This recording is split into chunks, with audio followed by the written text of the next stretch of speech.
Octobre 1799. Après 500 jours de campagne en Égypte et en Syrie, Napoléon est revenu en France. Avec une petite entourage, il voyage vers le nord jusqu'à Paris. Partout où il passe, il est accueilli par des foules, embrassé par des dignitaires et salué comme un héros conquérant. Mais de telles célébrations ne peuvent cacher que la France est un pays en crise et au désespoir. Le banditisme est si répandu que les propres bagages de Napoléon sont volés en route. Les prix montent en flèche, tout comme les impôts.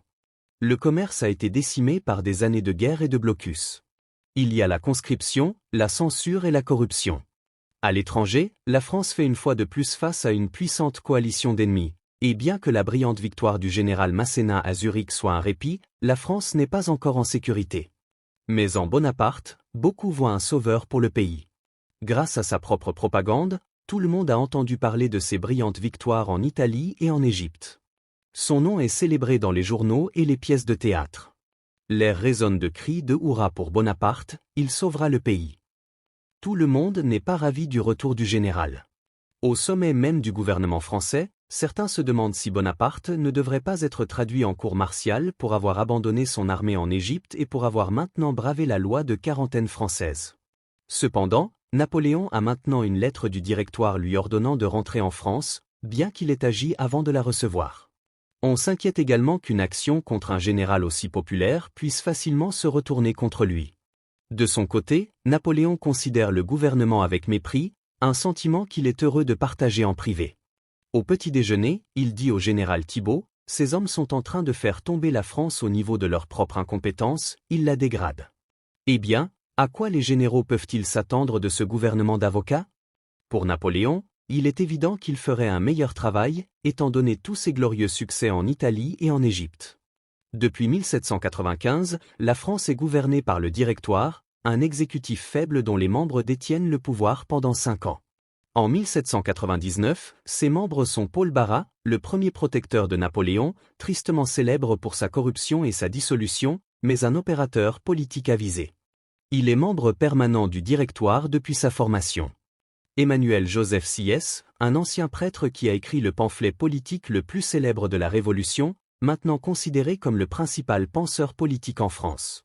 Puis 3 républicains convaincus nommés au Directoire il y a seulement 4 mois sous la pression extérieure, Louis Goyer, un vétéran jacobin et ancien ministre de la Convention nationale, Jean-François Moulin, un général jacobin qui avait commandé pendant la sanglante guerre de Vendée, et Pierre-Roger Ducos, une figure plus modérée et allié de Sieyès.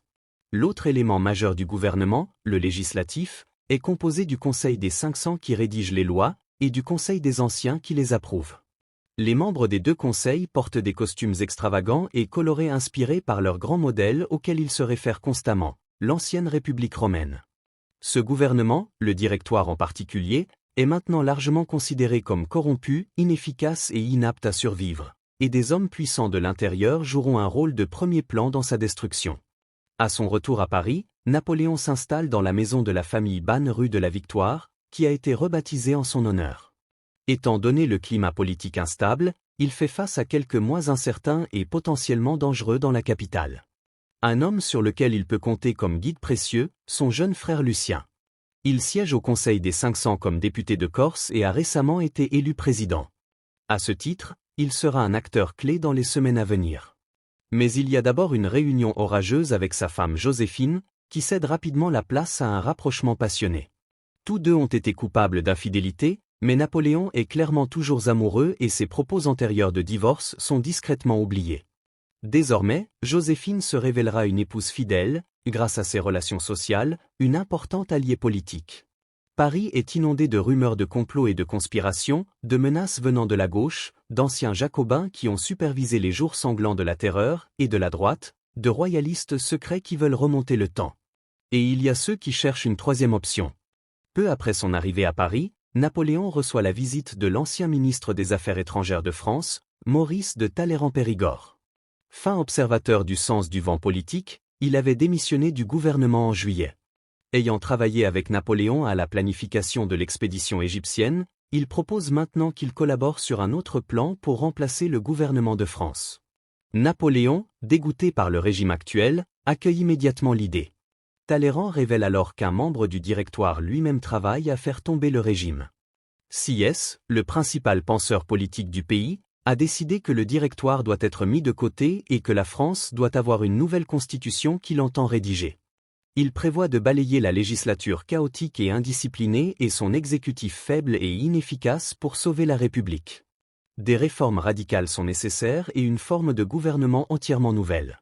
Sieyès a déjà le soutien d'un autre directeur, Roger Ducos, et du président du Conseil des Anciens, Louis-Nicolas Lemercier. Il a même le soutien du président du Conseil des 500, Lucien Bonaparte. Le ministre de la Police, Joseph Fouché, qui a des yeux et des oreilles dans tout Paris, est également au courant de leur conspiration, mais a accepté de ne pas intervenir. Maintenant, Sieyès cherche une épée, comme il le dit, une figure militaire de proue pour maintenir l'armée de son côté et être maniée au moment décisif, puis rengainée ensuite.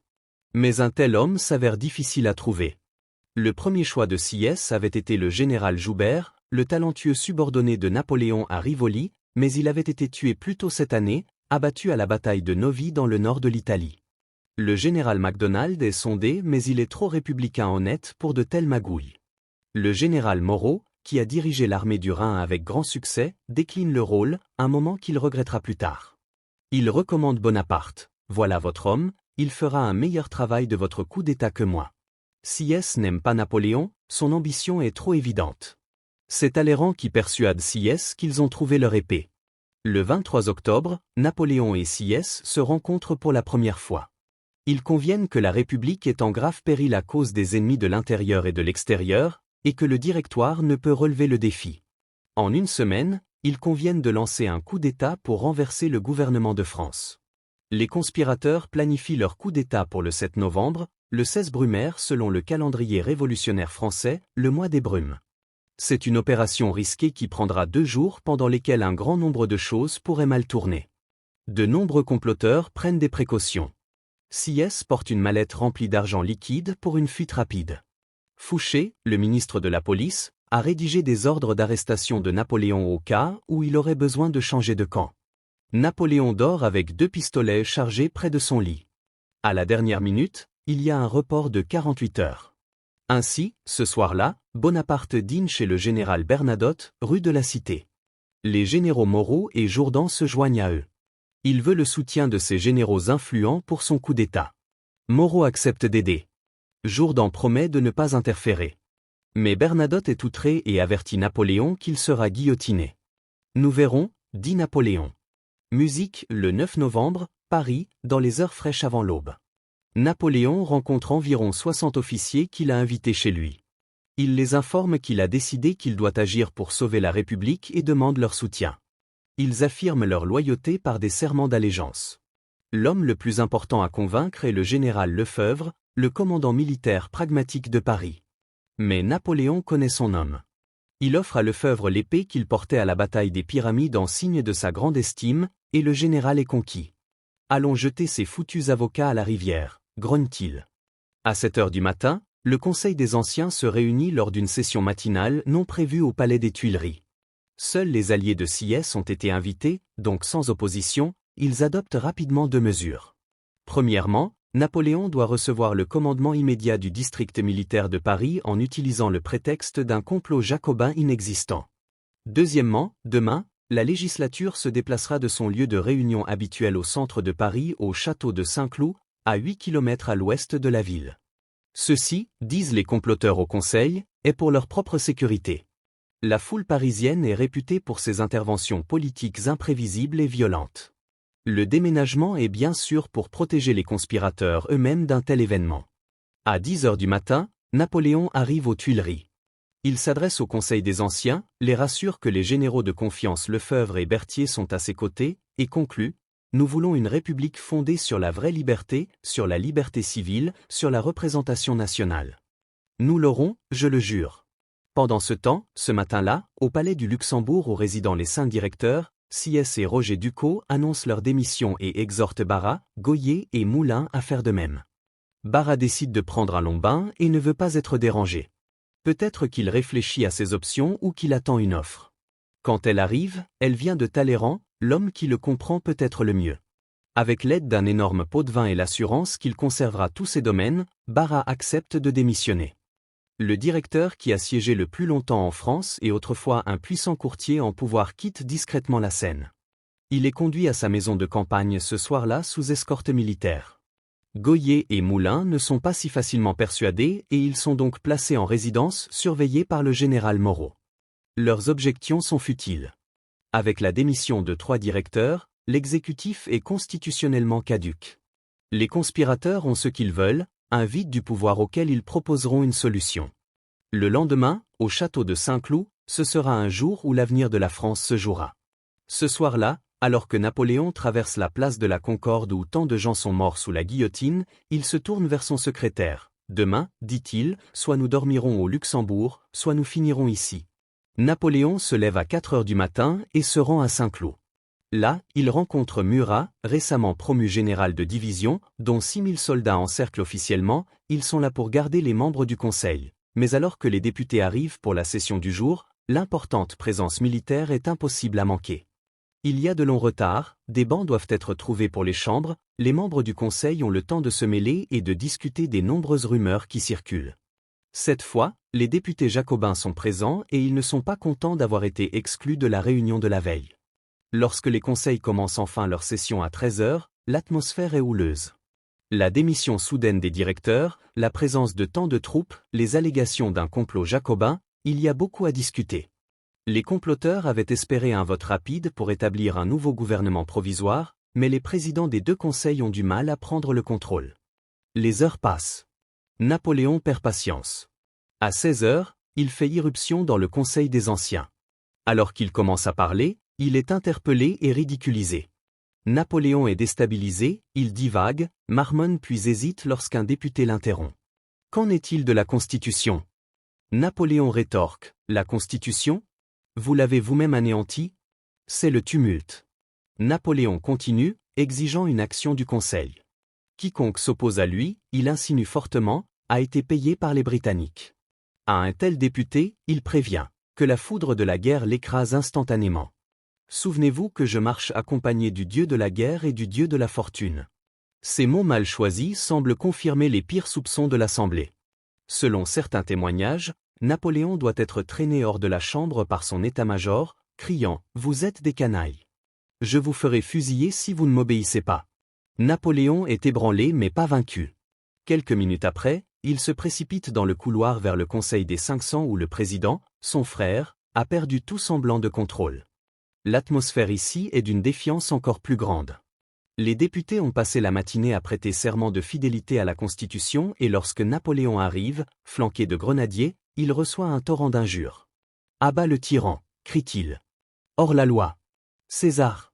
Cromwell, ce sont les noms de généraux célèbres devenus tyrans. Alors que la foule se presse, il est attrapé, bousculé, même frappé. Lefebvre et ses grenadiers se précipitent pour extraire Napoléon de l'échafaud. Ils le tirent au clair et le traînent dans la cour extérieure. Napoléon est secoué et ensanglanté. Il semble incertain de ce qu'il faut faire. Son ancien camarade, le général Oudinot, maintenant membre du Conseil, sort le voir. « Vous êtes dans de beaux draps maintenant », lui dit Oudinot. Napoléon reprend ses esprits. « C'était pire à Arcole », répond-il. Néanmoins, le coup d'État vacille au bord du désastre.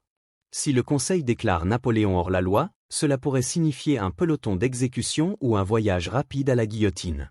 Mais le désordre tumultueux a joué en sa faveur. Il est le commandant militaire de Paris. Quand il apprend que des députés jacobins retiennent son frère Lucien dans la chambre contre son gré, des grenadiers sont envoyés pour le faire sortir. Napoléon tente de rallier les troupes pour une intervention décisive. La nouvelle de sa maltraitance par les députés indigne ses anciens camarades. Ils sont prêts à en découdre. Mais la garde législative, les 400 soldats chargés de protéger le Conseil, ne sont pas convaincus. C'est Lucien qui saisit l'instant. Il monte à cheval et annonce « Citoyens soldats, la grande majorité du Conseil est en ce moment terrorisée par une poignée de députés armés de poignards. Ces brigands sont sans doute à la solde des Anglais. Je vous déclare que ces fous se sont mis hors la loi par leurs attaques contre la liberté de ce Conseil. » Puis il dégaine une épée et la pointe sur la poitrine de Napoléon. « Je jure que je poignarderai mon propre frère au cœur s'il porte jamais atteinte à la liberté des Français. » Les hésitants sont conquis. Un signal est donné. Baïonnette au canon, les troupes inondent le Conseil des 500 avec Murat à leur tête. Citoyens, vous êtes dissous, crie-t-il. Puis à ses hommes, foutez-moi toute cette racaille dehors. Les députés se dispersent. Selon certains témoignages, ils sautent par les fenêtres, laissant leurs robes et leurs chapeaux éparpillés dans les jardins. Certes, les conspirateurs avaient espéré éviter l'utilisation de troupes, mais cela avait toujours été un plan de secours, un plan qui s'est avéré désespérément nécessaire. Plus tard ce soir-là, quelques députés sont rassemblés pour former un conseil des 500 croupions, rejoint par le conseil des anciens tout aussi intimidés. Ils approuvent les mesures qui leur sont suggérées, la dissolution du directoire, l'ajournement des 2 conseils pour 4 mois, bien qu'ils ne se réuniront plus jamais, et la nomination de 3 consuls provisoires, un terme emprunté à la République romaine, Emmanuel-Joseph Sieyès, Pierre-Roger Ducos et le général Napoléon Bonaparte. 3 ans et 8 mois après avoir pris le commandement de l'armée d'Italie, Napoléon a atteint le sommet du pouvoir politique en France. Il sera désormais l'un des 3 hommes chargés de rédiger une nouvelle constitution pour la République, mais grâce à sa brillance, son énergie et son immense popularité, il éclipsera bientôt ses 2 collègues. Un seul homme émergera pour diriger la France, le premier consul Napoléon Bonaparte. Et quel meilleur moyen de consolider son emprise sur le pouvoir qu'une nouvelle campagne militaire et un retour en Italie ?